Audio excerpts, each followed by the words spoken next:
Terima kasih Anda masih bersama kami. Bagi Anda yang baru saja bergabung, kami hadirkan kembali 3 berita utama hari ini. Banjir yang melanda wilayah Batu Raja Timur, Ogan Komering Ulu tak kunjung surut. Warga memilih bertahan di rumah mereka masing-masing. Hendak menyeberang jalan dengan sepeda, 2 bocah tertabrak sepeda motor di Jalan Jenderal Sudirman, Palembang. 1 tewas, sedang 1 bocah dirawat di rumah sakit. Ribuan ikan di Danau Ranau, Kabupaten Ogan Komering Ulu Selatan mabuk dan muncul ke permukaan air. Fenomena ini menjadi berkah tersendiri bagi warga.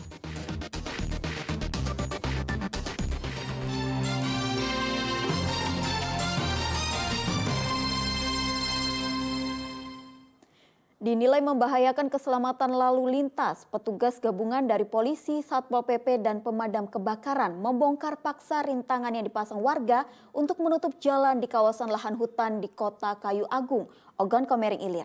Saat ini polisi telah menetapkan 3 tersangka atas kasus tersebut. Satu persatu rintangan yang dipasang warga untuk menutup jalan di kawasan hutan kota di Kayu Agung, Kabupaten Ogan Komering Ilir dibongkar petugas gabungan dari polisi, Satpol PP, dan pemadam kebakaran. Untuk membongkar rintangan ini, petugas gabungan mengerahkan 1 eskavator. Rintangan ini dibongkar karena dinilai membahayakan para pengguna jalan dan mengganggu aktivitas SMK Negeri 3 Kayu Agung. Saat ini penutupan jalan telah masuk ke ranah hukum. Polisi sudah menetapkan 3 tersangka atas kasus tersebut. Dari beberapa saksi yang kami periksa, kami akhirnya melakukan gelar perkara dan menetapkan menaikkan status dari penyelidikan menjadi penyidikan. Ya. Kemudian pada tanggal 9 Januari kami memanggil tersangka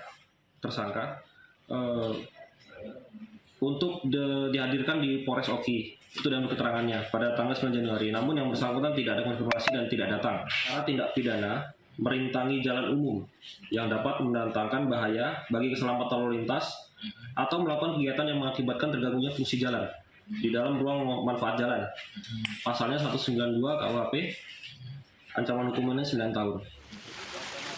Sebelumnya penutupan jalan ini dilakukan sejumlah warga yang mengaku sebagai ahli waris dari Haji Jalil.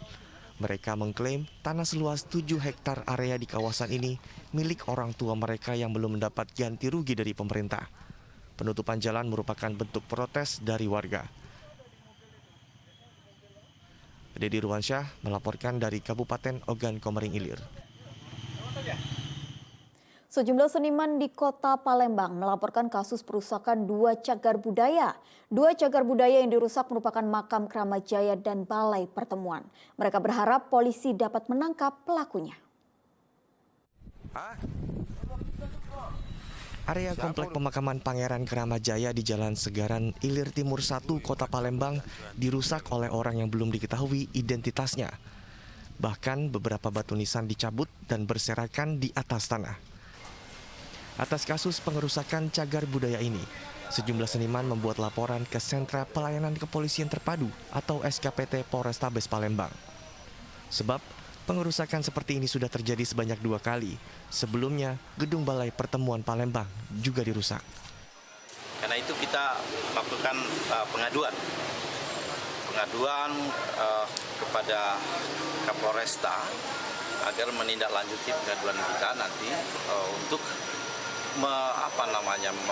mengusut tuntas. Kita tidak tahu siapa yang merusak. Tapi itu sudah rusak. Tentu ada pelakunya. Kita tidak tahu siapa pelakunya. Apa yang dirusak, Pak? Cagar budaya. Jadi ada Balai Pertemuan, ada makam-makam itu nisan-nisannya dirusak. Kalau Balai Pertemuan itu ada jendela-jendela lama gitu ya, kusen-kusen gitu, habis gitu. Listrik itu kusen-kusen itu dicuri atau dirusak ke saya? Dirusak dan dicuri. Para seniman berharap polisi dapat menangkap pelakunya yang saat ini belum diketahui identitasnya. Menurut pasal 102 Undang-Undang Cagar Budaya, mereka yang terbukti merusak cagar alam terancam hukuman paling singkat 1 tahun penjara dan paling lama 15 tahun penjara dan denda 500 juta rupiah. Dedi Ruansyah melaporkan dari Kota Palembang. Ribuan ikan di Danau Ranau Kabupaten Ogan Komering Ulu Selatan mabuk dan muncul ke permukaan air. Fenomena yang dinamakan warga bentilehan ini menarik perhatian warga dan menjadi berkah tersendiri bagi masyarakat. Pada tahun 2023 ini, setidaknya fenomena tersebut sudah terjadi sebanyak 2 kali.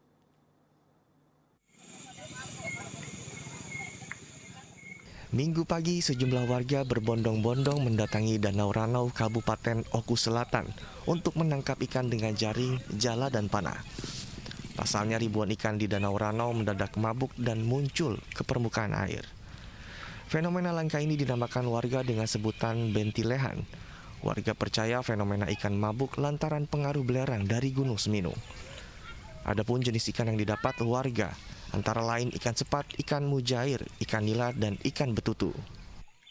Ini fenomena alam nih di wong sini nih katanya bentilian itu gembosan dari gunung berapi Gunung Semeru ini tidak bisa diprediksi tiap tahun, tapi seringkali dalam 1 tahun itu seringkali ada, cuman prediksinya nggak bisa kita tahu gitu.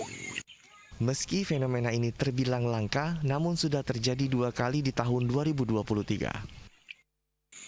Dan fenomena alam yang terjadi ini tahun ini diceritakan sudah terjadi 2 kali. Banyaknya ikan yang mabuk, dikatakan dalam keadaan mabuk yang mengapung di sekitaran Danau Ranau, dan ini menjadi kejadian yang sangat dinantikan oleh masyarakat karena banyaknya ikan bisa diambil ataupun dinikmati oleh masyarakat, baik itu secara gratis maupun dijual dengan harga murah. Ikan yang ditangkap warga dalam jumlah banyak biasanya dijual kembali ke pasar setempat. Namun tidak semua hasil tangkapan. Biasanya sebagian warga menyisihkan beberapa ikan untuk mereka konsumsi. Dedi Ruansyah melaporkan dari Kabupaten Ogan Komering Ulu Selatan. Guna menjalin semangat toleransi antar umat beragama, Yayasan Pundi Amal Peduli Kasih YPP SCTV Indosiar dan Yayasan Bahtera Maju Indonesia melakukan kerja bakti membersihkan Pura Agung Sriwijaya dan Gereja Katolik Santo Petrus di Kota Palembang. Kegiatan membersihkan tempat ibadah ini berlangsung di Pura Agung Sriwijaya, Jalan Seduduk Putih, Kota Palembang.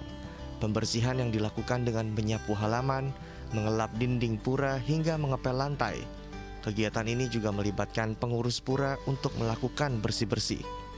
Juru Mangku Iwayan Wijaya, Juru Kunci Pura Agung Sriwijaya berterima kasih kepada Yayasan Pundi Amal Peduli Kasih SCTV Indosiar dan Yayasan Bahtera Maju Indonesia yang telah memberikan bantuan alat-alat kebersihan.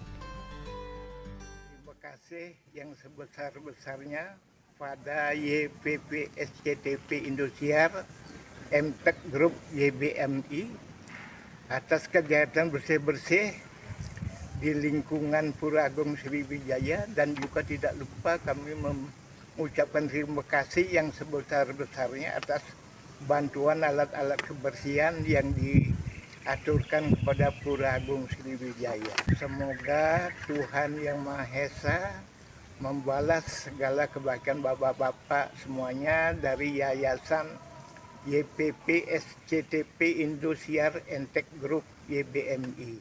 Selain di Pura, kegiatan bersih-bersih juga dilakukan di Gereja Katolik Santo Petrus Paroki Sako Kenten di Lebong Gajah, Kota Palembang. Romo Yohanes Hari Subekti, Pastor Paroki Gereja Katolik Santo Petrus, mengatakan kegiatan bersih-bersih ini sangat bermanfaat bagi gereja dan mempererat kerukunan masyarakat di sekitar gereja agar tetap harmonis. Mengucapkan terima kasih pada YPP SCTV Indosiar, MTEK Group, YBMI atas kegiatan bersih-bersih di lingkungan Gereja Santo Petrus Palembang. Kegiatan ini sangat bermanfaat bagi kami, semoga juga bermanfaat untuk merukunkan masyarakat di sekitar kami. Kegiatan bersih-bersih tempat ibadah ini sebagai wujud toleransi serta menjaga kerukunan antar umat beragama.